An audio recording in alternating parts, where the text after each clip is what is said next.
먼저 교회 소식을 알려드립니다. 주보를 참고해 주시기를 바랍니다.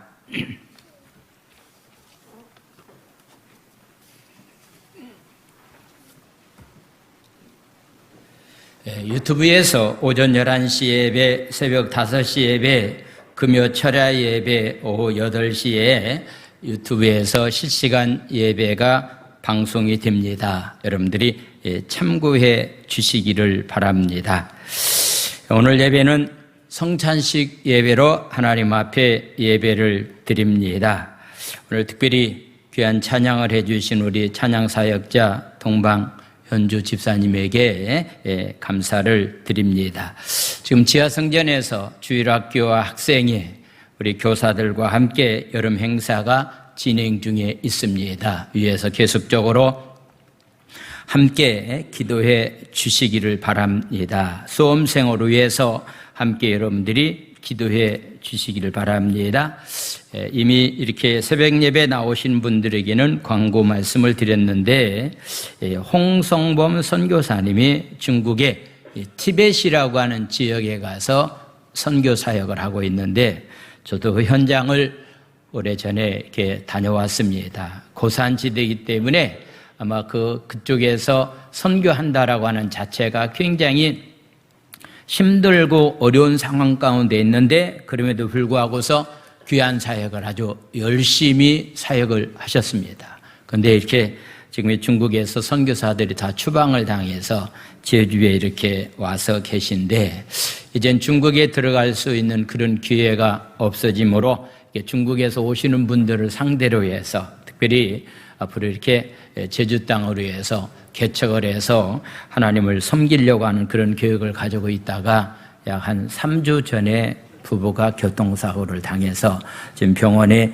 입원하고 있는 상황 가운데 있습니다. 그래서 오늘은 특별 헌금을 하는 그런 시간을 우리 예배 마치기 전에 우리 찬양 들으면서 특별 헌금을 하는 시간을 갖도록 하겠습니다. 여러분들이 정성껏 준비해 주셨다가 헌금을 해 주시기 바랍니다. 하나님의 말씀은 출애굽기 21장 1절에서부터 전체적인 말씀인데, 오늘은 성경을 읽지 않고 말씀을 전하면서 성경을 서로 읽는 그런 시간을 갖도록 하겠습니다. 지난 주는 출애굽기 20장에 나와 있는 10계명에 관한 그런 말씀을 드렸습니다. 10계명이 오늘날 우리에게 주는 정신은 두 가지가 있는데, 자유라고 하는 정신과 이웃의 생명을 귀하게 여겨야 된다. 특별히 자유는 말씀 안에서 하나님 앞에 예배를 드리는 일에 방해 요소가 있어서는 안 된다라고 하는 그런 말씀을 드리고, 이웃의 생명을 정말로 귀하게 여기는 자로서의 삶을 살아가는 것, 이것이 바로 10계명의 정신이라고 말씀을 드렸습니다. 그러고 난 다음에 곧 이어서 되어지는 말씀이 하나님 앞에 예배 생활을 잘해야 된다라고 하는 그런 말씀을 드렸습니다. 우리가 보통 출애굽기 20장에서부터 23장까지 나와 있는 말씀을 언약서라고 말합니다. 이 언약서에서는요, 특별히 하나님의 백성들이 이 땅에서 삶을 살아가는 동안에 지켜야 될 만한 여러 가지 법에 관한 그런 말씀을 하고 있습니다. 오늘 특별히 21장에 나와 있는 말씀은 하나님의 백성들이 이 땅의 삶을 살아가는 동안에 지켜야 될 만한 시민법이라고 말할 수 있는 법에 관한 그런 내용을 세 가지를 말씀을 하고 있습니다. 먼저는 종에 관한 법입니다. 그 당시에는 종을 인정을 했습니다. 돈을 주고서 사람을 종으로 사와서 부리는데 어떻게 종을 부려야 될 것인가 라고 하는 그런 말씀을 하고 있습니다. 다른 사람을 폭행해서 사람을 죽이는 그런 일이 있었을 때 요즘 말한다고 한다면 형사법에 해당되는 법은 어떻게 다뤄져야 될 것인가 라고 하는 것을 말씀하고 있습니다. 세 번째는 다른 사람에게 재산적인 면에서 피해를 입히는 그런 일이 있다고 한다면 어떻게 보상 관계를 갖고서 삶을 살아가야 될 것인가라고 하는 민사법에 관한 그런 말씀이 바로 출애굽기 21장에 나와 있는 말씀입니다. 세상에서는 여러 가지 이유로 사람을 차별하고 멸시하고 함부로 대하는 일들이 굉장히 많이 있습니다. 하물며 노예 제도가 있었던 고대 사회 속에서는요, 인권이 무시되는 그런 일들이 비일비재하게 많이 있었다라고 하는 얘기입니다. 오늘날도요, 가진 사람들에 의해서, 힘 있는 사람에 의해서 굉장히 인권이 무시당하고 사람다운 삶을 살지 못하고 있는 그런 일들이 지금도 세계 각처에서, 특별히 우리의 삶의 현장에서 그런 일들이 지금 많이 일어나고 있다라고 하는 것을 보게 됩니다. 그래서 하나님은 하나님의 백성인, 하나님의 시민으로서 이 땅에서 법을 잘 지키면서 삶을 살아가야 될 것을 여러 가지를 말씀을 하고 있습니다. 먼저는 약자에게 선을 베푸는 자로서의 삶을 살아가는 삶이 되어야 된다. 우리 주위에 혹시 말씀에 비춰봤을 때 약하다라고 생각하는 사람들이 코로나19 때문에 생각보다도 많이 있습니다. 이 주위에 있는 약하다라고 생각하는 사람들을 어떻게 우리가 대해 주어야 될 것인가라고 하는 그런 얘기인데, 먼저는요, 남자가 종으로 팔려갔을 때에 어떤 주인과의 어떤 관계를 가지고서 종으로서 일을 해야 될 것인가 라고 하는 그런 말씀을 하고 있습니다. 먼저는 이스라엘 민족의 노예 제도는 그 당시에 로마 나라의 노예 제도와는 다릅니다. 그 당시에 미국의 흑인들이 말하고 있는 노예 제도와도 다릅니다. 우리나라 조선시대 때 노비 제도와도 다른 것이 히브리 사람들의 노예 제도였습니다. 히브리 사람들의 종은 채무를 청산하기 위해서 채권자의 집에 일정한 기간 상주하면서 노동력을 제공하는 자들이 그 당시에 있었습니다. 그래서 이스라엘 민족들의 노예 제도는 사람을 붙잡아 노동력을 착취하는 데 목적이 있지 않고 오히려 경제력으로 파산할 사람이 노동력을 기반으로 해서 다시 한번 일으킬 수 있는, 재개할 수 있는 그런 삶을 살아갈 수 있도록 하기 위해서 노예 제도가 있었습니다. 이스라엘 사람들은 동족을 종으로 삼아야 하는 경우에는 6년 동안은 그 집에서 열심히 일하고 7째 되는 해는 종이 자유로운 몸으로서 삶을 살아갈 수 있도록 풀어주었다라고 하는 얘기입니다. 여기에서 안식년이 나오게 되고, 안식년이 7년 지나고 난 다음에 신년이라고 하는 제도가 여기에서 나오고 있는 면을 보게 됩니다. 자, 1절과 2절 말씀을 보겠습니다. 내가 백성 앞에서 세울 법규는 이러이러한 법규가 있다. 하나님의 백성들이 하나님 앞에 지켜야 될 만한 법규가 있는데, 먼저는 남자를 종으로 삼았을 때 이렇게 지켜라. 2절에 나와 있는 말씀, 네가 히브리 사람입니다. 타민족이 아닌 같은 동족입니다. 히브리 사람을 종으로 사면 그는 6해 동안은 섬길 것이고 7째 해에는 몸값을 물지 않고 나가서 자유롭게 삶을 살아갈 수 있도록 해 주어야 된다라고 하는 것이 그 당시에 히브리 사람들을 종을 부리는 방법입니다. 자, 3절에 나와 있는 말씀을 보겠습니다.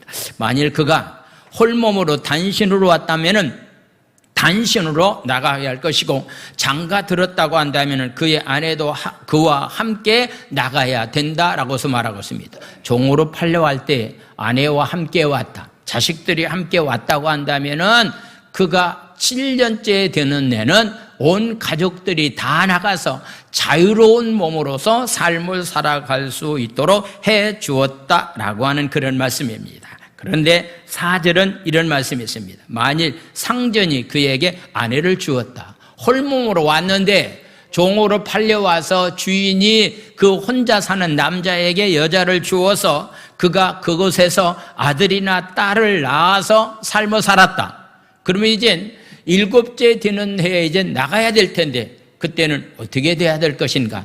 그의 아내와 그의 자식들은 상전에게 속했다. 왜냐하면 홀몸으로 돌았다가 주인 상전이 여자와 여자를 주었기 때문입니다. 그래서 그는 단신으로 나가야 된다, 혼자 나가야 된다라고 하는 얘기입니다. 그런데 이런 상황이 벌어질 수가 있습니다. 어떤 상황입니까? 자, 5절에 나와 있는 말씀, 만일 종이 분명히 말하기를 내가 상전과 내 처자를 사랑하니 나가서 자유인이 되지 않겠습니다, 이런 얘기입니다. 자기 아내를 버리고 자식을 버리고 홀로 나갈 수밖에 없는 그런 상황인데, 이제 나는 절대로 내 자식을 버릴 수가 없고 아내를 버릴 수도 없습니다. 그래서 나는 주인과 함께 평생토록 자유가 없는 종으로서 삶을 살겠습니다 라고서 그렇게 하는 사람이 있다고 한다면은 이 사람에게는 이런 조치를 취하라. 6절 말씀입니다.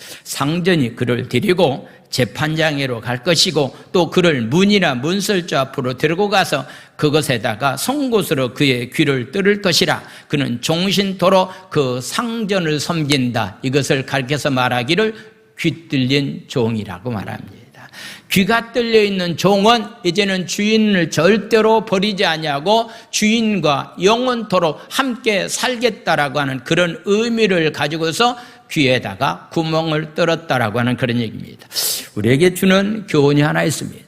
저와 여러분들은 본질상 진노의 자녀였습니다. 멸망받을 수밖에 없는 그런 자들이었습니다. 그런데 십자가의 보혈의 피로 인해서 우리는 구원받은 하나님의 백성이 되었습니다. 자유로운 그런 삶을 살게 되었습니다. 그래서 우리의 주인 되신 예수님으로 해서 나 같은 죄인을 구원해 주셨다라고 하는 감격을 가지고 일평생 주님 앞에 종으로서 우리는 삶을 살게 되었다라고 하는 것을 우리에게 교훈을 주고 있습니다.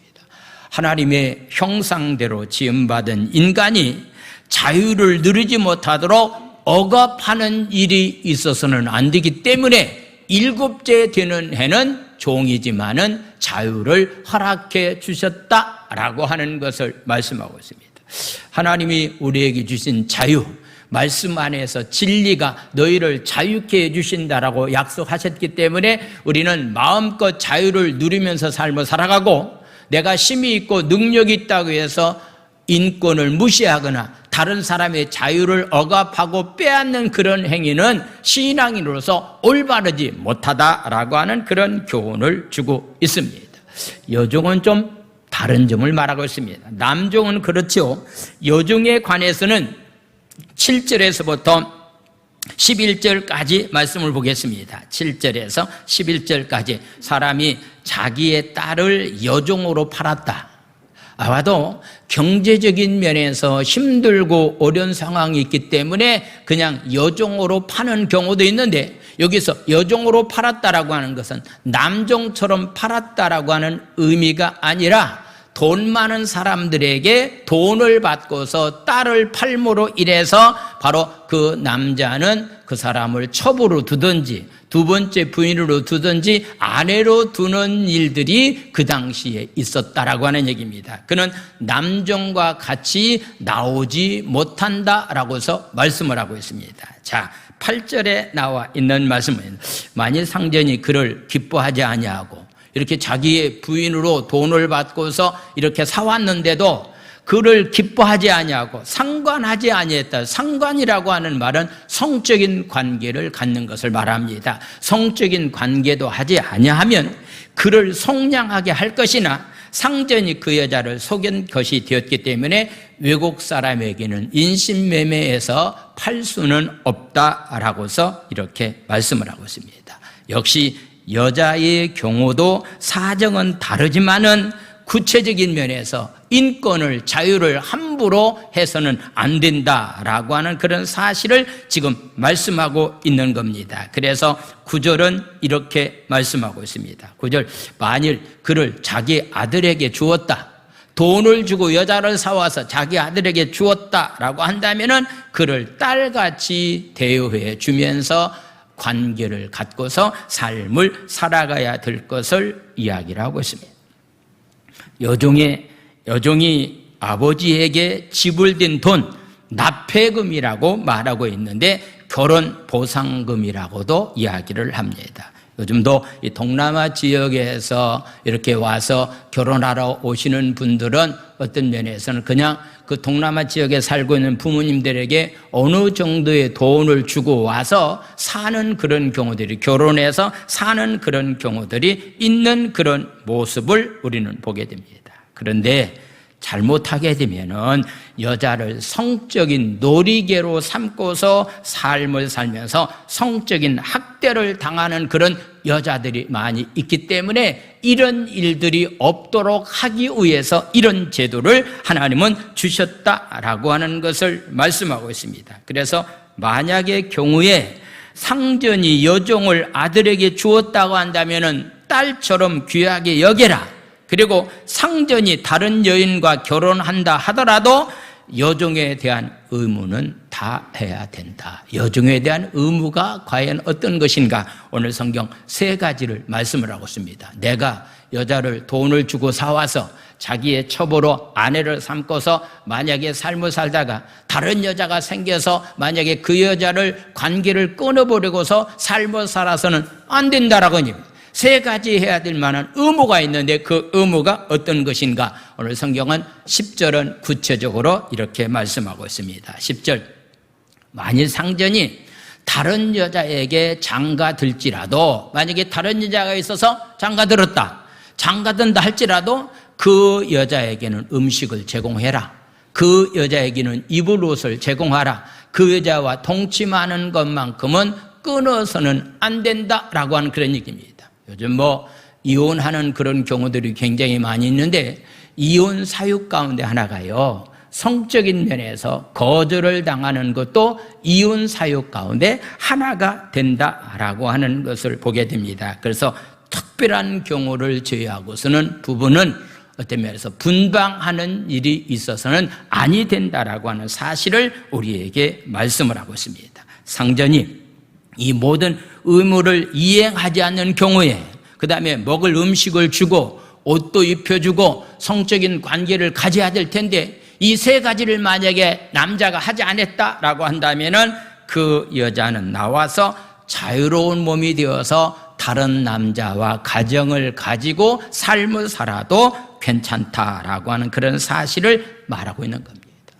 경제적인 어려움 때문에 누군가의 아내라 첩으로 팔린 경우 여자가 불이익을 당하지 않도록 철저히 보호해 주어야 된다라고 하는 그런 사실을 우리에게 지금 말씀하고 있는 그런 모습을 보게 됩니다. 하나님은 무엇보다도 이스라엘 백성들이요, 자유와 생명을 보존하기를 원하셨고, 억압이나 학대를 당하는 일들이 부부관계 가운데서, 가정생활 가운데서, 이웃과의 관계 가운데서 이런 일들이 있어서는 아니 될 것을 아셨기 때문에 여기에 대해서 철저하게 하나님께서 말씀하고 있는 그런 모습을 보게 됩니다. 요즘 우리 주위에는요, 동남아에서 근로자로 오신 분들이 있습니다. 이들을 우리는 동남아 지역에서 왔다고 해서 함부로 대하는 일이 있어서는 안 된다라고 하는 그런 얘기입니다. 혹시 결혼해서 온 여자들도 있습니다. 결혼해서 온 여자들에 대해서도 억압하거나 학대하는 일이 없이 그들을 보호해주는 차원에서 삶을 살아가야 된다라고 하는 그런 사실을 우리에게 지금 교훈을 해주고 있는 그런 모습을 보게 됩니다. 그래서 힘이 없다고 해서 종으로 팔려왔다고 해서 함부로 대하지 말자라고 하는 얘기입니다. 약한 사람들에게 함부로 대하거나 폭행하는 그런 일들이 있어서는 아니 된다라고 하는 그런 사실을 우리에게 말씀하면서, 2번째는 이 폭행에 관한 그런 죄를 지금 말씀하고 있습니다. 삶을 살다 보면은 폭행하는 그런 일들이 있었는데 그런 일들이 있어서는 아니 된다라고 하는 그런 사실을 말씀하고 있습니다. 근데 법은요, 그 나라와 사이의 역사의 문화적인 배경을 반영을 하고 있습니다. 그래서 구약의 율법은 현대에 그대로 적용될 수도 없고, 율법에 내재된 원리의 정신을 발견해서 재해석해서 우리나라 상황의 문화에 맞게끔 법을 적용시키는 것은 참 중요합니다. 근데 구약의 율법이나 우리나라의 모든 법이 사람에게 자유와 생명을 보장해 주어야 된다라고 하는 것은 똑같이 보장해 주어야 된다라고 하는 것은 초점을 맞추고 있는데, 이런 사람들은 사형을 당한다. 이런 사람들은 사형을 당한다. 오늘 어떤 사람이 사형에 처했는가라고 하는 것에 대해서 몇 가지를 지금 말씀하고 있는데, 혹시라도 저 여러분들이 그럴 일이 없겠지만은요, 만약에 그런 부분이 여러분들에게 있다고 한다면은 세상 법에는 저촉이 안 된다 할지라도 이미 여러분들은 사람을 죽인 살인죄와 똑같은 죄를 지금 범하고 있다라고 하는 것을 알고서 이 말씀에 한번 귀를 기울여 주시기를 바랍니다. 그래서 법에서 가장 중요한 가치를 두는 것은 사람의 자유와 생명입니다. 그래서 사람의 자유와 생명을 함부로 여기면서 사람의 생명을 존중하지 않는 자의 생명은 보호받을 만한 가치가 없다. 그래서 이런 사람들은 죽여야 마땅하다라고 해서 이렇게 사형을 선고하고 있는데, 어떤 사람들인가? 12절, 14절에 나와 있는 말씀 보겠습니다. 12절, 사람을 쳐 죽인 사람은 반드시 죽여야 된다라고 해서 말하고 있습니다. 14절에 나와 있는 말씀, 사람이 그의 이웃을 고의로 죽였으면은 너는 그를 내 제단에서라도 끌어내려서 그를 죽여야 된다라고 해서 이렇게 말씀하고 있습니다. 고의적인 살인은 예의 없이 사형에 처해야 된다라고 해서 말하고 있는 겁니다.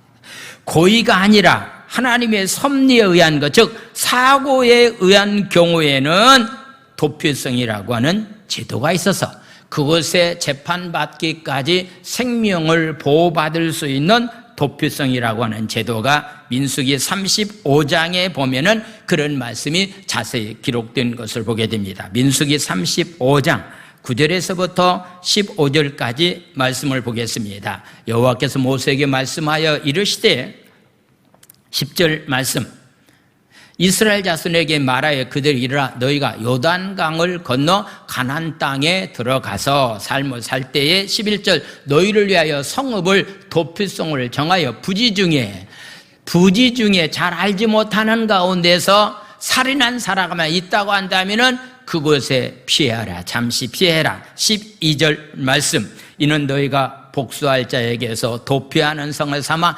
살인자가 회종 앞에 서서 판결을 받기까지 죽지 않게 하기 위함이다. 사람이 상대방을 죽였다고 해서 당장 죽이지 말라라고 하는 얘기입니다. 옳고 그런 것을 판결받을 때까지 잠시 피할 수 있는 장소가 있는데 바로 그것이 도피성이라고 하는 제도였다라고 하는 것을 말씀을 하고 있습니다. 자, 이래서 바로 하나님은 고의로 죄를 범한 사람은 죽여라. 그렇지만은 고의가 아닌 것에 대해서는 죽이는 일이 없이 잠시 재판받을 때까지 그를 보호해 주어서 생명을 보존시킬 수 있는 도피성에 잠시 피해야 될 것을 말씀을 하고 있습니다. 성경에서 말하고 있는 도피성은 바로 예수님이 우리의 도피성입니다. 할렐루야. 죄값으로 영원히 죽을 수밖에 없는데 십자가의 사건 때문에 죽음 가운데서 생명의 길로 우리를 인도해 주셨다라고 하는 것이 예수님이 우리의 영원한 도피성이 되어 주신다라고 하는 그런 말씀입니다. 그래서 고의로 사람을 죽이는 일이 있어서는 안 된다. 두 번째, 이런 사람들도 동일하게 살인죄와 동일하게 취급하고 있는 죄가 있는데, 이제 100세 시대의 삶을 살아가고 있기 때문에요, 나이가 든 부모님들이 굉장히 많이 있습니다. 우리는 부모님들을 어떻게 대해야 될 것인가라고 하는 것에 대해서 지난주도 말씀을 드렸지만은 이웃의 생명을 존중히 여겨라. 그래서 자식들이 부모를 공경하는 것이 복받는 길이다라고 하는 사실을 말씀을 드렸습니다. 거기에 대해서 15절과 17절은 이렇게 말씀합니다. 15절, 17절 말씀.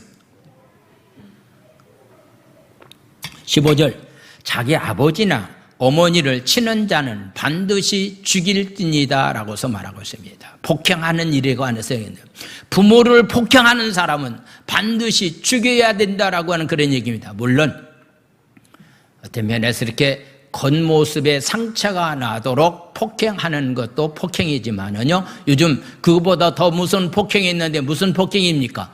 언어 폭행입니다. 언어. 말로서 부모를 죽이는 일을 하는 그런 일도 그 사람도 죽여야 된다라고 이렇게 무섭게 말씀하고 있습니다. 자, 17절의 말씀을 보겠습니다.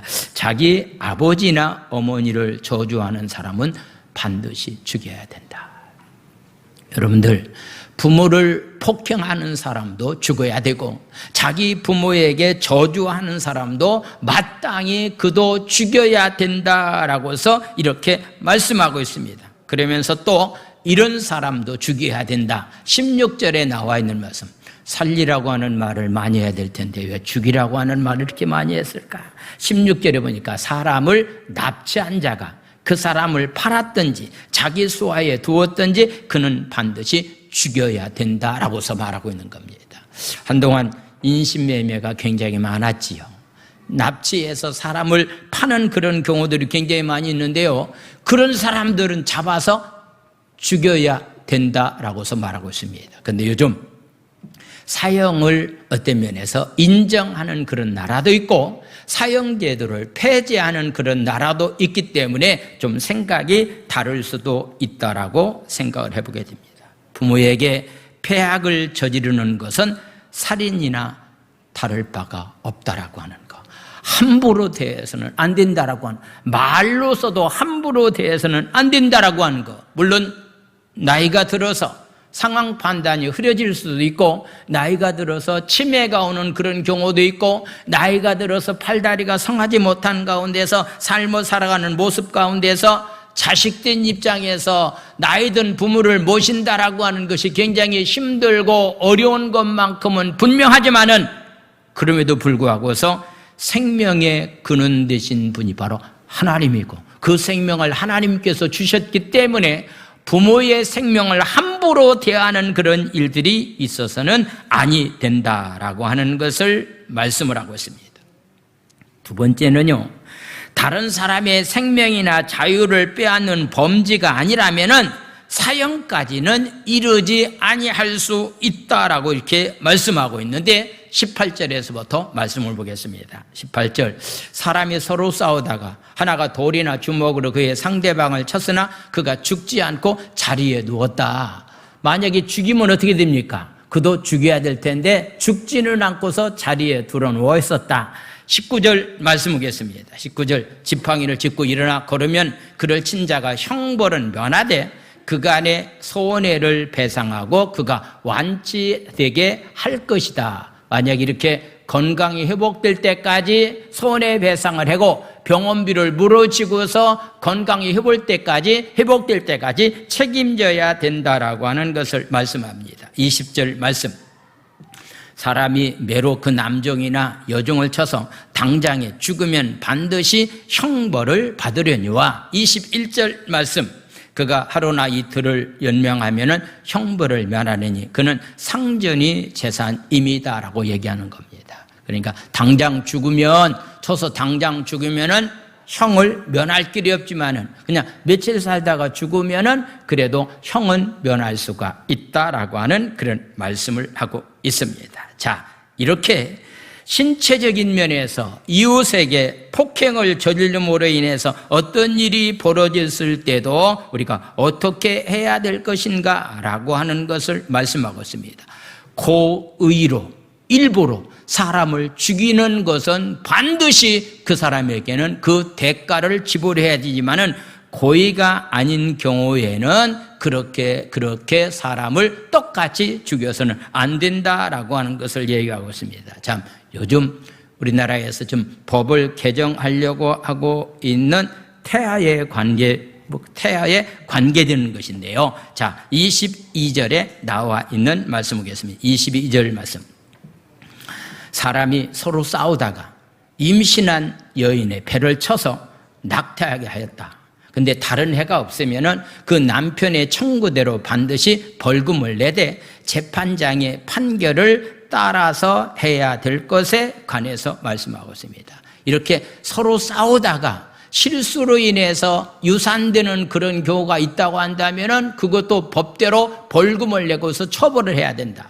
근데 우리나라는 고의로 유산을 시키려고 하고 있기 때문에 그런 법을 만들려고 하고 있기 때문에 우리는 절대로 그 법이 통과되지 않도록 반대를 해야 됩니다. 왜냐하면요, 이게 아이가 만약에 남자와 여자의 관계 가운데서 임신을 했다고 한다면요, 몇 주 지나서 뭐가 생기고 안 생긴 것이 문제가 아니라 임신 자체가 하나님이 주신 생명이기 때문에 그 생명을 죽이는 일이 있어서는 이것은 하나님이 보시기에 합당치 못하다라고 하는 것을 말씀을 하고 있습니다. 그러면서 우리가 잘 알고 있는 율법에 관해서 이렇게 말씀을 하고 있습니다. 자, 23절, 25절까지 말씀을 보겠습니다. 그러나 다른 해가 있으면 갚되 생명은 생명으로 갚아라. 24절, 눈은 눈으로, 이는 이로, 손은 손으로, 발은 발로. 25절 말씀, 된 것은 된 것으로, 상하게 한 것은 상함으로, 때린 것은 때림으로 반드시 갚아야 된다. 이것이 바로 동형보복법이라고 하는 법입니다.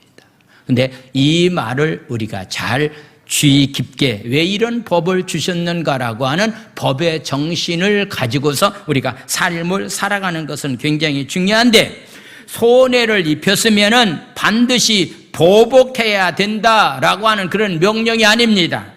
죄에 합당한 처벌을 하되 지나친 처벌을 해서는 안 된다라고 하는 것이 바로 이 법입니다.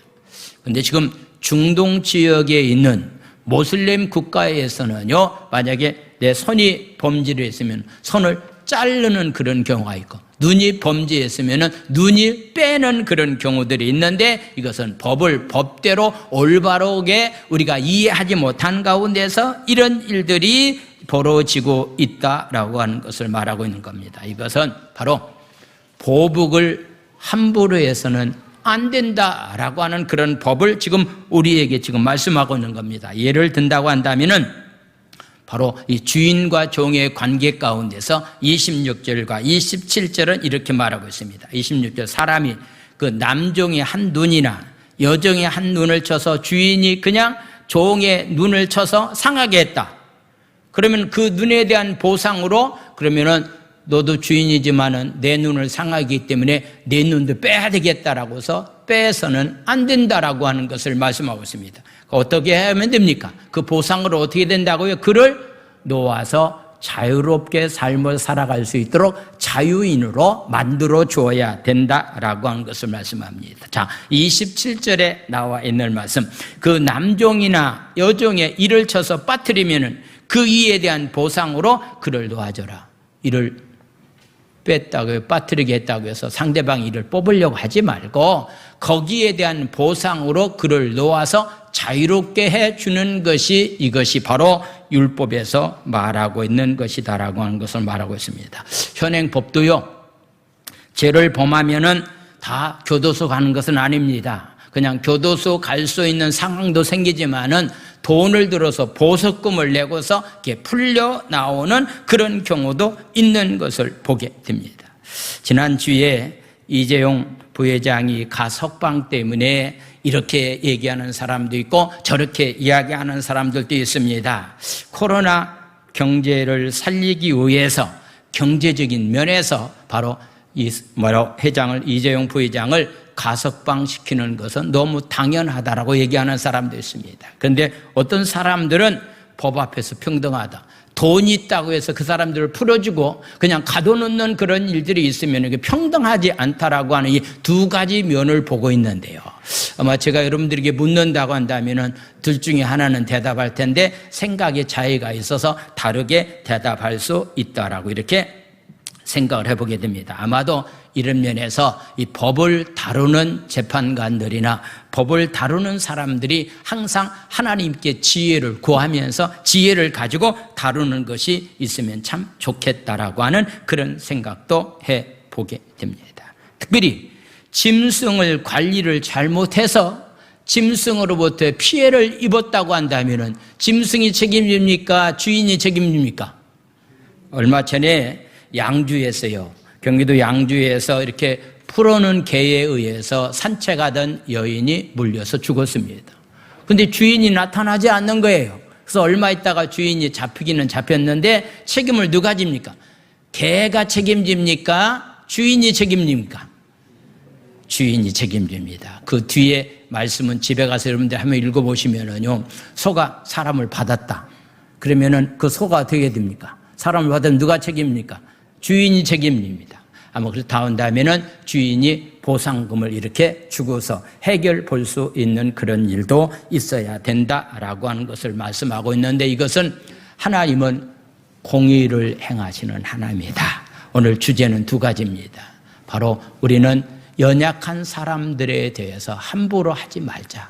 하나님은 공의롭게 모든 것을 판단하시는 분이다라고 하는 그런 사실을 알고, 특별히 코로나19로 인해서 우리 주위에서 굉장히 힘들어하는 사람들이 굉장히 많이 있습니다. 그들에게 우리는 정말로 그들을 찾아내서 그들을 좀 도와주면서 이 코로나19를 함께 공동체의 운명을 가지고서 함께 극복할 수 있는 지혜로운 자들이 다 되기 원합니다. 할렐루야. 자, 우리 지난주에 세례받은 사람들 밑에서 행사를 또 가져야 되기 때문에 우리 학생들, 청년 세례자 명단을 먼저 주고 난 다음에 우리 성찬 예식을 거행하도록 하겠습니다. 세례 증서, 존칭은 생략합니다. 고유와 김하람, 김하림, 강한 나와주시기 바랍니다. 앞으로 나오세요.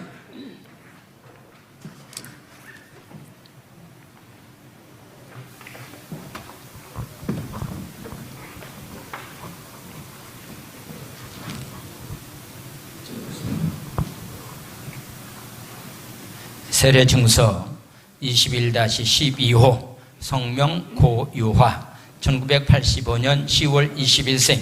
이 사람은 2021년 8월 14일 성부와 성자와 성령의 이름으로 세례를 받고 제주 순복음교회 세례교인이 되었음을 증명합니다. 주후 2021년 8월 15일 기독교된 하나님의 성에 제주 순복음교회 담임 목사 표선, 우리 대표로 우리 고유화 자매님 하겠습니다. 한번 기도하겠습니다. 뭐 꽃다발 있으면 줄 거 있으면 주세요. 네. 한번 기도하겠습니다. 하나님, 감사를 드립니다. 사랑하는 자녀들이 세례받고 제주 순복음교회 세례 교인이 되었습니다. 예수와 함께 죽고 예수와 함께 사는 귀한 사람들이 다 될 수 있도록 이들을 축복하여 주시옵소서. 오늘 세례받기까지 이들을 신앙으로 양육한 우리 교사들, 부모님들에게 한없는 은총을 허락하여 주시옵소서. 예수님의 이름으로 감사하며 축복 기도 드려옵나이다. 아멘. 자, 우리 꽃다발 준비했으면 주세요. 자, 앞에 바라보시고 인사하겠습니다. 우리 박수 한번 축하 박수 해드리기 바랍니다. 자, 들어가세요. 감사합니다.